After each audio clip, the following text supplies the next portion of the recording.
Effectivement, on voit que concrètement, il y a un déséquilibre. La balance entre la rigueur et la nécessité de soutenir la croissance au niveau européen et au niveau français est très déséquilibrée. C'est-à-dire que l'annonce qu'a réussi à gagner François Hollande après son élection, c'est celle d'un plan d'à peu près 120 milliards d'euros, mais étalé sur 5 ans, alors que la rigueur au niveau européen, c'est plus de 100 milliards d'euros tous les ans, en 2011, en 2012, probablement en 2013.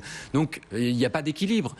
Et donc, ce qu'on voit, c'est qu'aujourd'hui, les perspectives macroéconomiques dans la zone euro, elles sont très négatives. La croissance a reculé au trimestre précédent. Probablement que cette situation va se prolonger, malgré les quelques bonnes nouvelles qu'on a vues. Et du coup, on est toujours dans ce carcan un peu de rigueur budgétaire et sans réelle contrepartie, me semble-t-il, en matière de croissance, en matière de soutien à la croissance dans les années à venir et de réflexion aussi sur cette rigueur. Comment est-ce qu'on la met en œuvre? Est-ce qu'il faut mettre en œuvre une rigueur très forte immédiatement? C'est la stratégie européenne, ou est-ce qu'on l'étale dans le temps? Il n'y a pas eu de discussion sur ces sujets-là. Pascal de Lima, est-ce que l'opposition a raison de brocarder la duplicité, finalement, du discours de François Hollande? Mais le problème du discours de François Hollande, c'est qu'il y a un déni de réalité sur de nombreux sujets quand même, il faut le rappeler. La situation de la France, ce sont des investissements privés qui n'ont cessé de diminuer au cours des 5 dernières années. C'est la consommation qui ne cesse de diminuer au cours des 5 années. On connaît très bien le niveau de pouvoir d'achat des Français, tu en as parlé tout à l'heure, qui sont constamment frappés par les politiques de rigueur.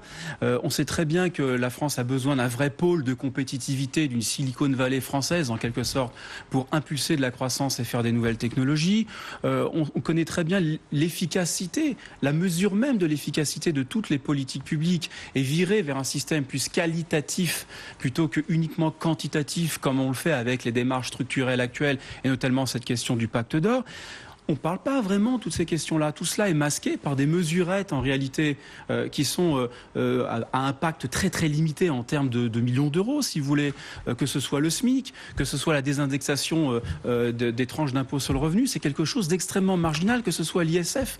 Donc, il arrive finalement, par un déni de réalité, à mettre en avant un projet qui a l'air crédible, alors qu'en réalité, on est constamment endormi sur les véritables enjeux. Par ailleurs, il y a des experts. Il suffit de voir le Sénat ou l'Assemblée nationale, le nombre de documents d'expertise considérables sur tous les sujets de politique économique en France. Il y a des experts qui travaillent avec le gouvernement et qui sont très très peu écoutés. Il faut aussi le dire. Et il faudrait peut-être inverser la tendance en France et faire un peu comme en Italie, en essayant d'écouter un petit peu davantage les commissions d'experts, Attali, etc., qui ont proposé de multiplier de mesures qui sont aujourd'hui appliquées à l'étranger. Oui, de Rosière sur les exact. collectivités territoriales, Absolument. par exemple, avec ce livre. C'est un excellent exemple également, oui. Jean-Louis Bourlange. Oui, enfin, je crois qu'il faut Attali très bien, ce que fait Mario Monti très bien, mais enfin c'est quand même de l'économie libérale. Je veux dire, il faut quand même accepter que ce sont des actions structurelles sur l'économie. Moi, ce qui est quand même très très gênant, c'est que derrière toute idée de relance, dans l'état présent de l'économie française,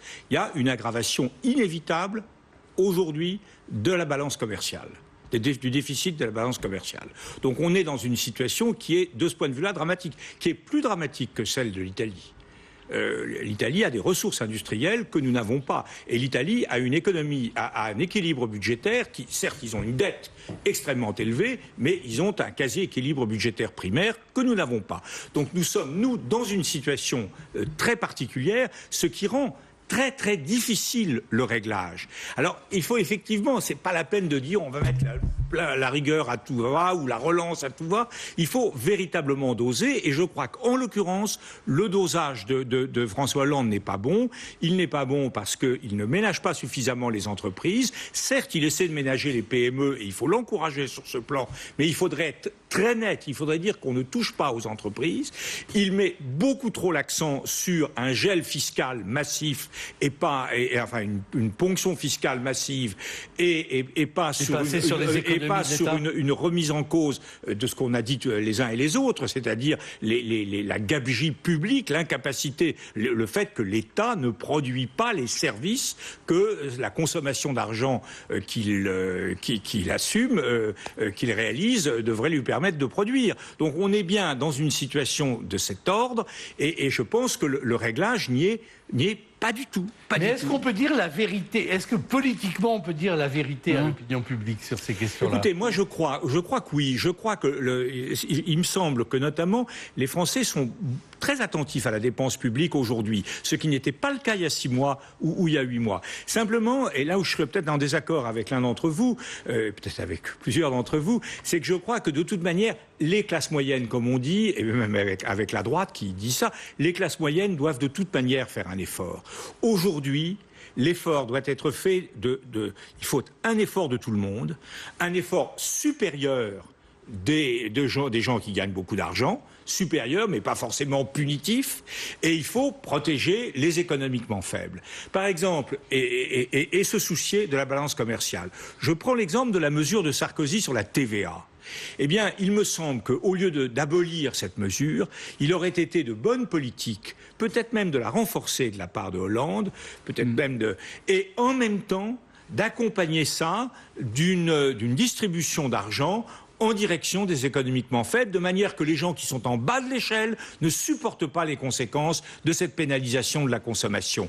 Et ce sont des choses comme ça qu'il faut faire. Même chose pour la CSG. Il faut sans doute y aller, parce que la CSG, la TVA, ce sont des impôts qui ont une assiette très large, avec une augmentation modérée. Vous obtenez beaucoup d'argent, mais il y a des effets d'injustice. Et sur la CSG, on pourrait très bien alourdir une pression de la CSG tout en faisant une revalorisation, ou dans certaines conditions, il faudrait étudier tout ça, du minimum vieillesse. C'est ça, ce réglage-là, et je ne sens pas du tout une imagination suffisante dans les conseils du gouvernement actuellement. Christian Blum.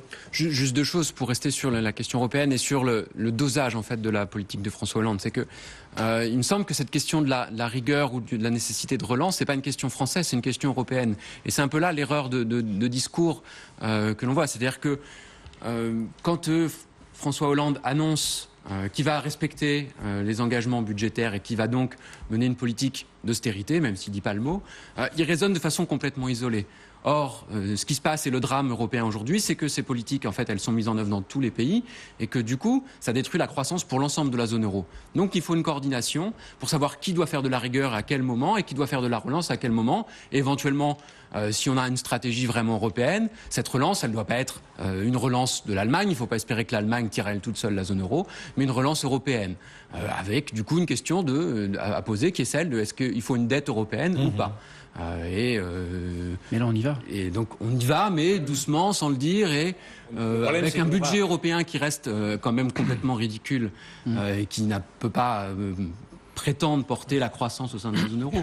Donc, à partir du moment où ce débat-là n'est pas posé, effectivement, on reste dans une stratégie européenne qui est enfermée dans un carcan qui est celui du pacte de stabilité, qui est renforcé par le nouveau traité, et sans vraiment de perspective de soutien à la croissance et d'une Europe qui va vers l'innovation, la croissance, le bien-être social, etc. Éric Delannoy. Oui, enfin, je suis d'accord avec ça. Aujourd'hui, on souffre cruellement d'un manque de projets européens qui fait qu'on a, au niveau de l'Europe et de la zone euro, c'est pareil, 27 armées, qu'on n'a pas de contrôle budgétaire, qu'on construit ici des piscines et de l'autre côté des usines, qu'il n'y a pas de cohérence économique parce qu'on ne parle que d'ajustement entre des pays qui se regardent. On n'est pas sur une Europe qui se construit, on est sur des pays qui se regardent. À partir du moment où il n'y a personne qui prend la parole pour définir quel futur on veut pour nos enfants au niveau de l'Europe, on n'arrivera pas à trouver d'ajustement. Et François Hollande, dans cette perspective-là, au niveau français, il a beaucoup de mal parce que François Hollande est lui-même prisonnier, c'est ce qui l'empêche, à mon avis, de faire le réglage fin. Il est prisonnier d'un ancien discours. Enfin, il est prisonnier de son discours de campagne, le maintenant.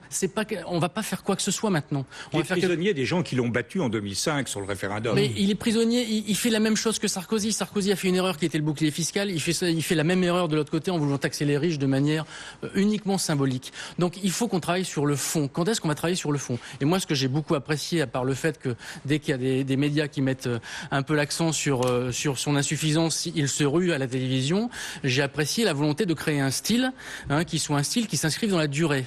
Alors qu'on avait reproché à Sarkozy qu'il fasse du permanent. Donc ça, il faut qu'on reste sur cette perspective de durée pour construire sur l'avenir et qu'on donne du temps au temps. Personne aujourd'hui ne donne du temps au temps. Jean-Louis Bourlange, l'Europe, ça peut être la carte maîtresse des centristes en recomposition dont on parlait tout à l'heure. Les centristes, oui, enfin, la carte maîtresse, en tout cas, on voit bien que soit on réussit ce projet européen, soit on se casse la figure. Or, une formation politique qui assume pleinement cette exigence et qui dit, face à une opinion publique qui à 64% condamne Maastricht, d'accord, mais il s'agit quand même de faire l'Europe sur des bases un peu différentes, même très largement différentes, c'est le parti qui peut être entendu parce que dans le fort intérieur des Français, ils savent bien qu'il n'y a pas, d'ailleurs notre conversation le montre bien, nous avons tous dit avec des mots différents, nous avons tous dit qu'en réalité nous n'avions pas une réactivité européenne suffisante. Les débats européens progressent, mais lentement, difficilement. On conçoit maintenant la notion de déficit structurel, etc. Des choses qu'on ne disait pas il y a quelques années, mais ça met un temps fou. Or, pour aller vite, pour avoir une véritable réactivité européenne, une politique unique et pas toutes ces politiques qui s'ajustent, il faut effectivement un saut qualitatif, il faut un ministre européen des affaires économiques qui puisse parler à tout le monde, il faut une assemblée parlementaire qui puisse effectivement être saisie des grands enjeux, il faut un pouvoir commun. Messieurs, merci. Merci. Romain Husteau me rejoint maintenant pour nous présenter les titres de ce que sera son journal à 18h. Le droit de vote des